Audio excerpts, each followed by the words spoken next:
Hello world, Patricia O'Connor and Freedom Reva Darcy here. We're both piled up on the couch like Ms. Asters that we are. And as you see before you, I've got a little Shohin, some sort of pine tree framed up there. What you are looking at, what you see before you is a 20-year-old Ponderosa Pine. We acquired this tree not too long ago, and I set out to try to make it feel at home with a little calisthenics, you know, kind of like we tend to do here. So I wrapped a little bit of wire in it, I put some motion in it, I wrapped a little bit of wire on some other pieces and tried to put some motion in it, and it fought back. That was also about one time when I decided that I would rig a guy wire from this branch and pull it down. That proved to be a little bit more difficult than I wanted to go through, in that it was I tried to reinforce one of the roots down below and incorporate a little root coming out into part of my lanyard point. And when that didn't work out, then I looked at trying to find a different lanyard point. And then it was at that point that I noticed that I'd already had a hellacious crack in the pot that made me kind of want to not use any of the feet of that little pot as tie points or anything. And I thought, well, maybe we'll just not worry about it. But going into it, I had set the tree kind of on the stand like you see it now. And a lot of times I'll do that. I'll have an idea that I want to do this, or that I want to do that, or that I want to do a couple of things, and I'll bring a tree in and I'll go about my business, and then I'll look at it and I'll kind of think about the first thing that comes to mind whenever I see it. And usually by the time we get to showtime, I may have incorporated one or two more ideas, or may have decided to do or not to do something that I had originally was thinking of in lieu of something else.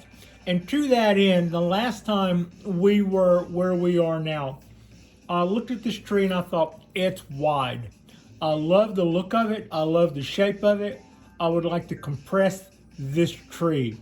And I can compress this tree by guy wires, or by copper wire, or by saw. But I believe I should probably reduce this tree. So to that end, reduction, what am I talking about? Well, this much of the tree is kind of within the confines of this tree, and somewhere out here, I believe it begins to get a little too long. So to that end, I thought, don't cut that off. That's kind of what you would have done immediately last time.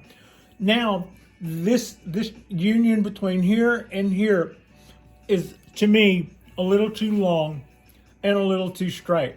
Also, the tree has a rack like an elk. It is just too wide. It's just got, you know, it's all antlers. It's taking up more space than I can just throw at it, while at the same time, I don't really think that adds to it. I needed to compress that. So rather than cut that the way I would have done in years past, first thing I did was I put a double heavy piece of wire on it, and I tried to put some motion in it that way, and it just kind of snapped back. The heavier wire I tried to put on it got in the way of itself, and the coils were too tight and wouldn't allow it to do. So then that was the part where we decided to maybe try to harness it back here and pull it back this way. All the while, I was trying to see what else I could do rather than cut that branch. All the while knowing that my first instincts were to cut the branch. And I thought, well, what if you end up making something nice out of it? I rather like this part. I invested a little bit of time in this piece of motion. And then I thought, well, why don't you just reduce it by this much instead of this much? Except that the main flaw here, I believe, and it was also the reason why I wanted to do some bending, was to take out this very straight piece right here. This is why we are too wide. This is why we're too long. And this piece is also too straight. So when I wired it, I wasn't successful. When I guy wired it, I wasn't successful. This would be another opportunity to guy wire if I wasn't over it. But I think that I've tried that a couple of times, and I keep messing with the tree. So what I'm going to do tonight is I'm going to reduce the tree back to here, and I'm also going to put some more motion into some of these branches that I had going that I had always intended to come back to, but it was just like first thing at a time, and we had already done quite a bit by the time we got to this point. So the tools I have on hand tonight with me are my soft nose, needle nose, my hybrid cutters right here on our shoe,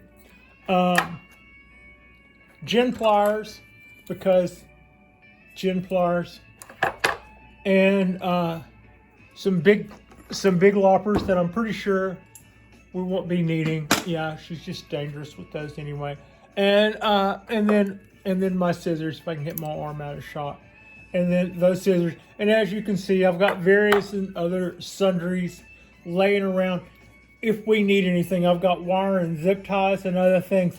I don't really see me doing a lot of that. In fact, I'm not going to cut this branch off flush. We'll just go ahead and do it. We'll just go ahead and have a look first at our tree. This is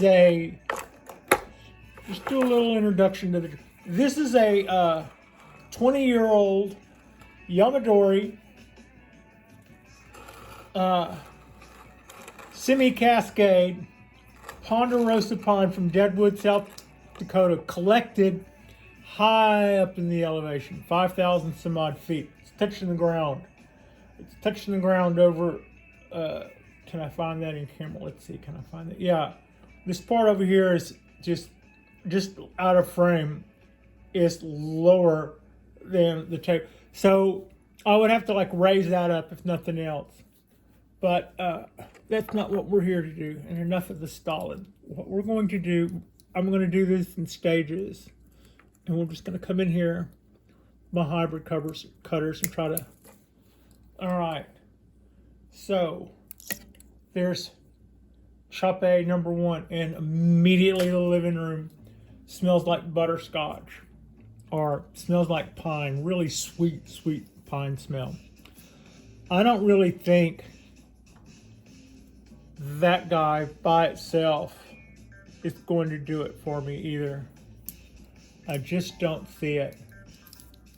So here we go.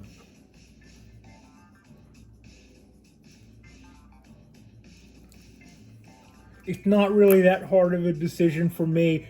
The last show, there we go. The last show I did with this tree, where I was going to the different motions with all the wire, that was me deciding to try to bend it and do something with it that I would like better, instead of losing that portion of the tree, which is kind of what I wanted to do all along. I think this takes care. Oh yeah, I like that a lot. That cleans up the lines of this tree, totally changes its personality a little bit.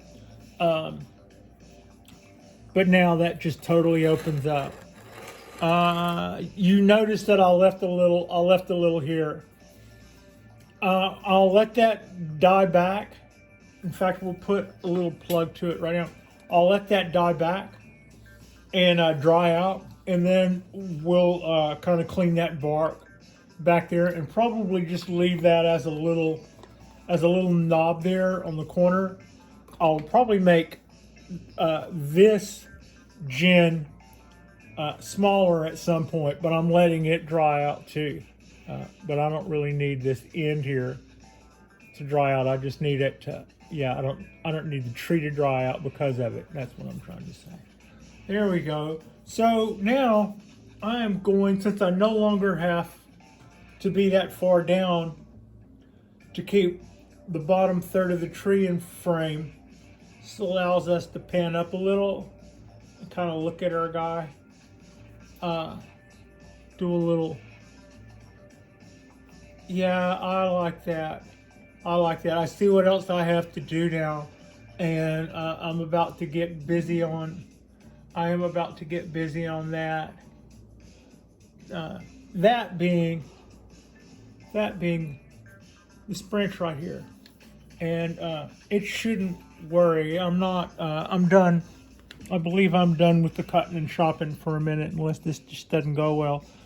But what I wanted to do here, and what I want to do is continue this little bend that this guy is making around this way and up, if I can, if it will do that.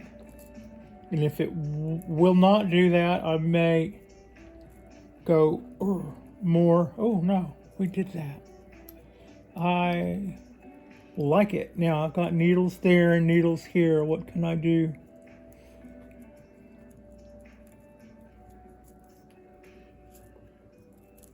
There.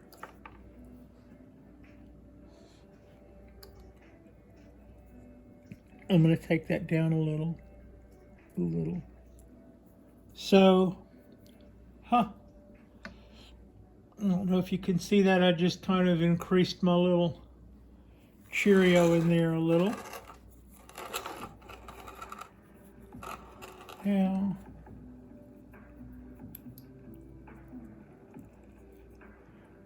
That feels fragile. I don't want to mess with that end. That end meaning this.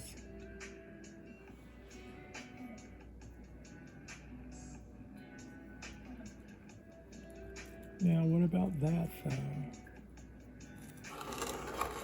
So I'm just doing a little bit more shaping and motion. Kind of while I got this guy going here.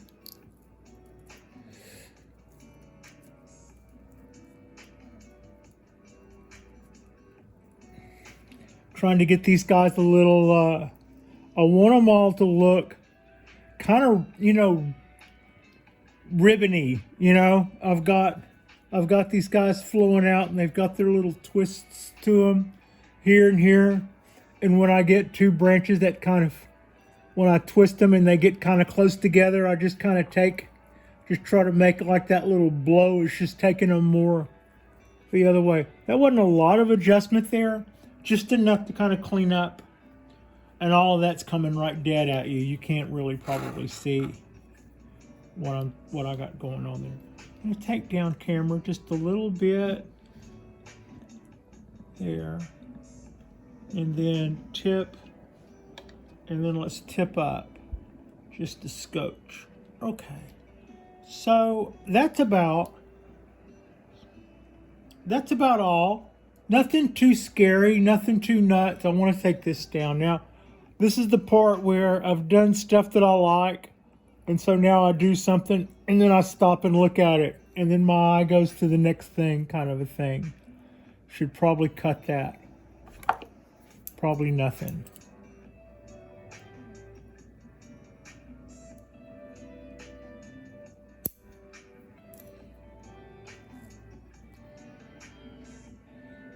Wow, that smells good. These are the sweetest smelling trees.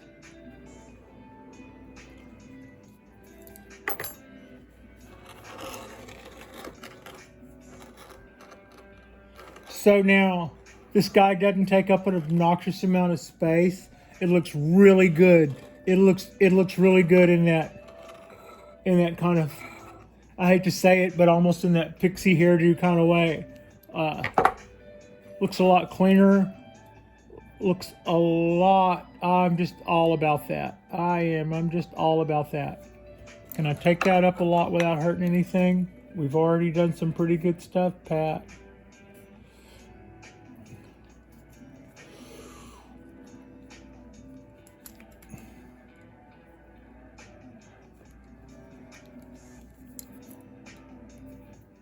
I'm holding this branch in place while I'm trying to pull it up, but the branch wants to bend so easily that I'm making sure that I do it with my hand while I pull it up. I don't want to do not want to overdo that.